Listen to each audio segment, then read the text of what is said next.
Hey there, Sam Visnick here, Release Muscle Therapy. I just wanted to make a quick video because I was working on getting a Smith machine for my home, my garage gym here, and I found it difficult to find exactly what I was looking for. And in particular, I was looking at this unit, which is called the Body Solid SCB 1000, and I couldn't find a single review on this Smith machine. So I wanted to create a video for those of you who are looking for something for home use of the same kind of caliber, and also to give you a recommendation for this. Okay, so what I was looking for is a standalone Smith machine that was kind of a commercial quality.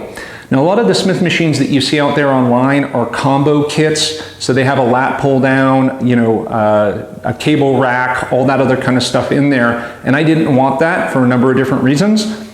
But what I did want was a high quality, very sturdy Smith machine. So I looked at some of the residential brands like, for example, Titan and so forth, and I didn't really like the level of quality of those. Some of them were missing certain features that I wanted, which I'll talk about.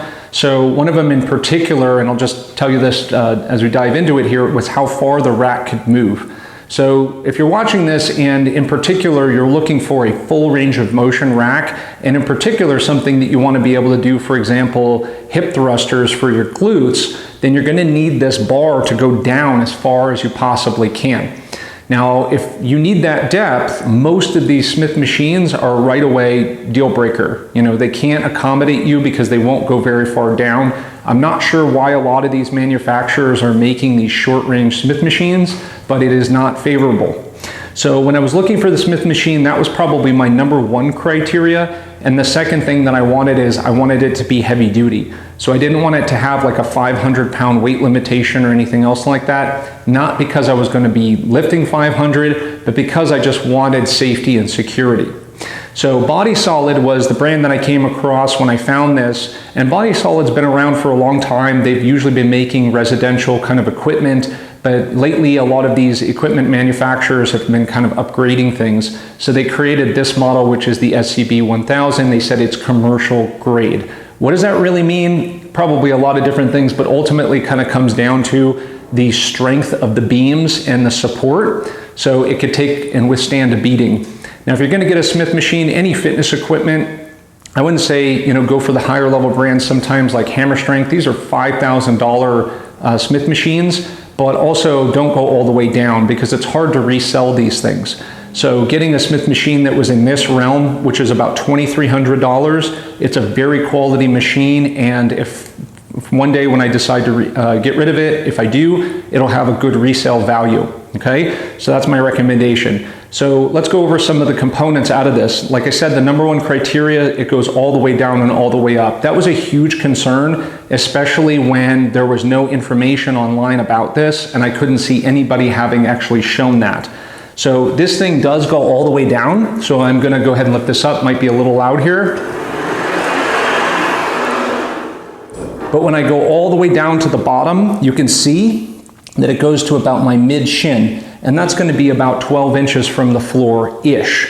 Now, one of the things that I did, though, in order to accommodate that was a lot of these Smith machines will come with these safety catches, and they go on the bar, and they do that because what happens is when you turn them, it becomes like a lock or a starting point. So if the bar comes down, the safety lock will stop it from going any farther down. Now, of course, that has a lot of value to it, but the challenge is I find it a bit redundant because the Smith machine has safety catches constantly. So it's not a huge concern. But one of the things that will stop you from doing is getting enough depth for doing things all the way down at the bottom, especially if you want to do floor presses. That's where you're doing presses where the elbows stop at the floor. It needs to go far enough down. Hip thrusters, for obvious reasons, at 6'3", I can start a little bit higher, but my wife is about 5'5", so she needs it to go down as far as possible. Okay, so in order to get it to go down this far, I removed this safety catch and also this rubber stopper here at the top. Now, if you look at how much that is, that's a pretty good amount of loss of range of motion if you leave that on.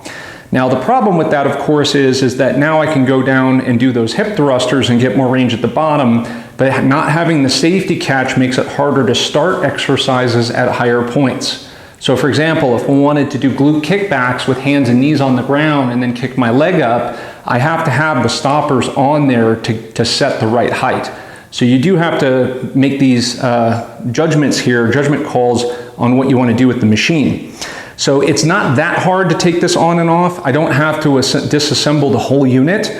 So we do have to just kind of pop those bars out and you can slip it back on again. But it does take a few minutes to do, and it's not something that I'm going to be wanting to do on a regular basis, okay? But I just want to let you know there is some compromises for certain exercises. Now, when it comes to the overall setup of the equipment, this thing is a beast. It probably weighs about 600 pounds in the package when it came, so the boxes were crazy heavy. But I was able to assemble this completely by myself. And because when you take it out of the pallets in the individual pieces, they're not that heavy. But mind you, I'm 6'3", I lift weights, and I weigh about 205 pounds, right? So it's not too crazy for me. But it will normally, I think under most circumstances, take 2 people to put this together in a time-efficient manner. The instructions themselves are horrible. So when you go through it, there's a lot of confusion because they're drawings and there's absolutely no videos for putting this thing together. So most of it is pretty intuitive until you get into the cables. Because once you start getting into the cables, they don't give you specific instructions on how it's set up, okay? So that part was very frustrating. But when we do get into the cable components, so let's talk about this, one of the important features in here is the counterweights. So the bar itself, under normal circumstances, an Olympic bar is 45 pounds. This thing probably weighs about 75, so it's got some meat to it. So you're going to need to have the counterweights, especially when you're doing certain exercises and for certain people.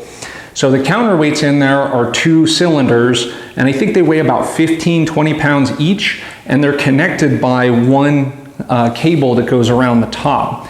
No big deal there.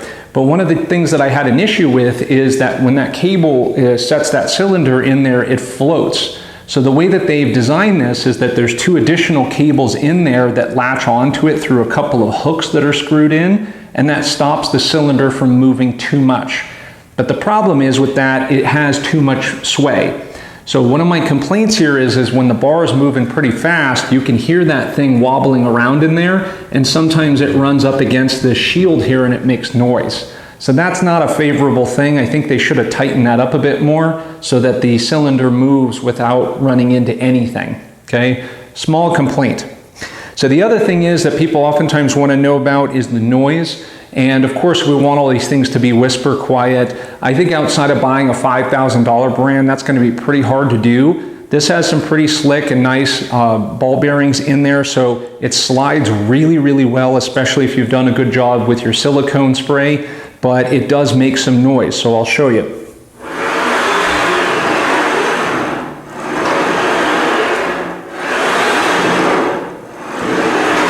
I hope you can hear that. So it's not really bad, but it is kind of loud. Okay, so I sprayed as much silicone as I probably could in there. It didn't make too much of a difference. So it's not enough that it's a game changer, but if you want something that's super whisper quiet, this is not going to be it. Okay. Now one more thing I want to make note of is here this little notch that's on the edge of the bar. This one is really important. I don't know why anybody would make a Smith machine that when you unrack the bar, that this little notch is not here. So one thing that happens is that if it's not, this arm, the catch, will slip all the way around. So you don't want to unrack a bar and then the catch will go spin all the way around. Can you imagine having to rack it and having to turn your hand multiple times? That's just crazy. So this thing will stop exactly where it should. If it's vertical, it's about maybe 10-15 degrees. So it's just about right. So it'll stop there, and then when you rack it, it'll go back to there. So you're not going to run into many circumstances where you're doing your exercises and the thing is flopping around and it's hitting the rack arms in there. All right. So it's pretty good. Now this thing is insanely sturdy. I think it tolerates in excess or higher than 1,000 pounds. So again, it's really well built, and it has arms onto the side that come with it for your plate storage. So I was able to get rid of some of my weight trees and so forth. Okay. So I think that's pretty much it The most important points covered, being able to have a full range of motion. One additional thing I want to mention is the angle of the machine, because a lot of people, that's a big deal for them. This machine is not vertical, so it doesn't go straight up and down. There's probably about a 15-degree inward slant of the machine. So if that makes a difference for you, and for some people, the main consideration is whether or not they're going to stick this in front of a mirror and which way they want to face when they exercise. A lot of gym-based machines, the angle will actually go this way. It'll go outward, and that's because when you do exercises like an incline bench or a bench press, you want to face this way so you can see yourself in the mirror and not have to face the rest of the gym. So when you're doing your pressing exercise, the angle goes basically toward your face. So the angle will go up. This is the opposite. So if I wanted to have a good quality angle of a bench press or an incline press, what I would need to do is to face this way when I was laying on my back. So I wouldn't be feet this way, okay? So that is one consideration depending upon what you're gonna do with your machine, is if you're gonna have a mirror here. And to me, I don't really care either way because the machine was worth it.